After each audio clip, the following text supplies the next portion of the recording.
Abot na yun may diri asan. Mga nasunugan no, diri sa Quiapo Boulevard no. 21C. Ano yung kaimutang nila karon diri.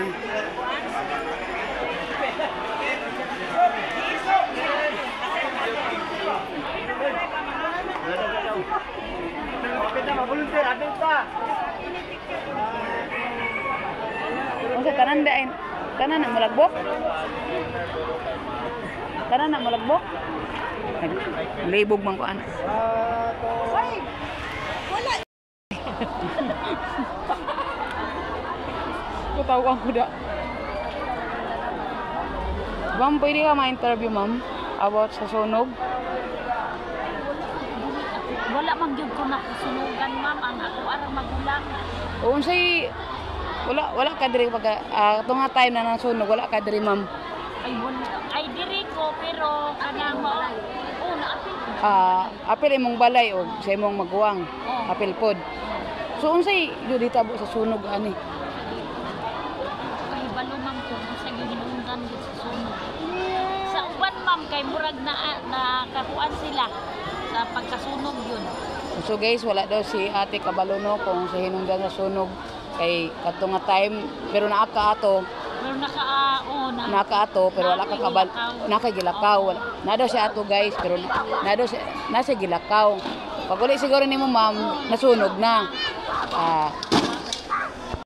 So guys, si Ate no wala daw siya kabalo kung sa hinungdan sa sunog kay nilakaw daw siya ato nga time. Pagbalik niya wala na daw na sunog na daw iyang balay, di ba te? Ngana no. Kana si Ate si pangalan nimo te? Susan. Si Ate Susan di ay ni siya no. Kami ma'am, samahan ng Agila ng Mindanao. Under me sa 24/7 vlogger ni volunteers ni Tatay Digong. Isa po ko ka-vlogger, ma'am. Isa ko ka-vlogger sa samahan ng Agila po. Mao na nagapakuan yan himi dire kay naghatag mi og mga cloth, mga sinina. Di na may palugaw pud ma'am. Pero napa man nagpalugaw, napa may nagkuan diha palugaw, napa lugaw sa sakyanan. Asa, pila mo ka pamilya diri ma'am? Isa ra man gyud ang nalista dire, ma'am, kay ako ang magulang. Ang all over na dito ma'am, pila mo ka pamilyahan? Isa ra gyud ako ra gyud magulang. Sa nasunugan tanan kanan gyud. Ay wala. Wala ka kapuan ma'am? Okay. Na dito pila ka pamilya. Sige kay. Sa Pikas Gym na apa man pud no? Oo, naapod. Grabe no. Kabalo mo guys. 22. Kabalo mo guys, lisod jud kay masanugan no, kay lisod jud kay balag mabagyuhan ka kay manapa man kay makuha mga gamit no, kung ani mga sunugan no. Wa jud kay masalba ng mga gamit no. Unang lisod kay masunugan ko. Te, pray lang ta. Salig ta sa Ginoo, kampo. Unta nawa ni na mahitabo ning ani no. Unta guys, di na jud mahitabo ing ani nga kahintang sa mga sunugan guys. Grabe. Sakit sa dugan, kita ko ato nga na live no, nakita na ako ang live sa content kay akong igagaw taga diri lang ko sa Boulevard dan sa Pikas kanto. May gani po pasalamat ug wala sila nakuan. Diri na kuan ba area. So guys, ay na mo sige kuan ug amping jud ta kanunay sa mga gamit nato no. Ipalong jud nato na kung unsa pa diha. O guys, mao na to guys. Ay guys, kung gusto mo mutabang guys no, kinahanglan niyo ma'am. Kinahanglan nila no mga gamit jud sa mga kitchen or tanan-tanan jud gamit. Ang mga sinina, may problema sa mga sinina no, kay daghang kay mga sinina na nag-donate. Ang ilahan na lang jud karon ang mga pagkaon, nga sabon tanan-tanan. O guys, maura to og daghang salamat mayong buntag sa tanan. Interview na sa mga kung sa hinungdan sa sunog ma'am. Hinungdan? Oo. Wa ba may kabalo? Ay, kato nga time asa day mo ato? Trabaho, ma'am. Nagtrabaho mo tanan? Tanan jud mo. So dire sa inyong pila mo ka? Dire. So guys, mao ni ang area nila no nga upat sila ka pamilya dire no. Lisod jud kayo ang kahimtang sa mga nasunugan dire. So kami, ma'am no, kami ang samahan ng Agila. Under me sa 24/7 vlogger ni Tatay Digong. O nagahandam mi na kung naay mga redya, nagatabang mi o donate mi ring ani. Nami donate ang mga sinina o napo na palugaw. Pero napa dito, napa man nagpalugaw dito, nagpila pa sila dito lugaw. So, ma'am, daghang salamat. Ang bibi. Amping kanon na ya. Salamat kayo. Bye-bye, ma'am. Ingat, ingat. Thank you. ug ang Agila Group, Mindanao Search and Rescue volunteer. So daghang salamat sa ilahang gihatag na mga simina para sa ato ang mga kaigsuonan nga nasunugan.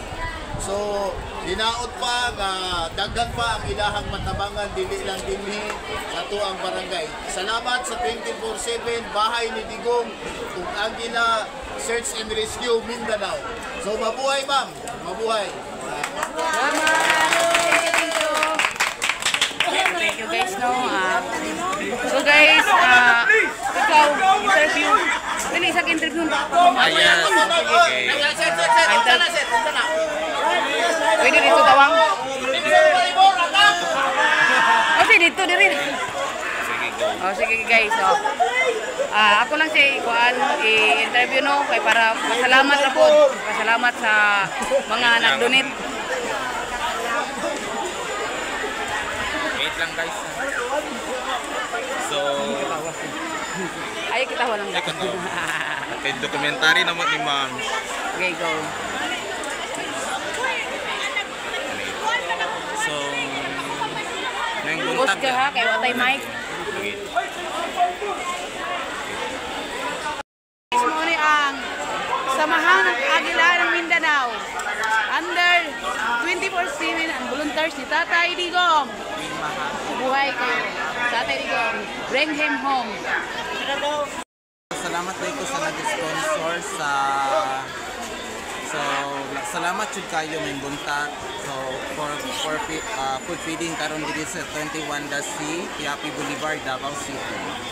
So dear ma'am, would like to thank you for your sponsor, to have kindness and big heart. Thank you for your trust that you give to us. We appreciate from the bottom of our heart, especially to our group sa Ma'am Agila ng Mindanao, Davao Chapter, o sa 24/7 vloggers and volunteers sa bahay ni Tatay Digong.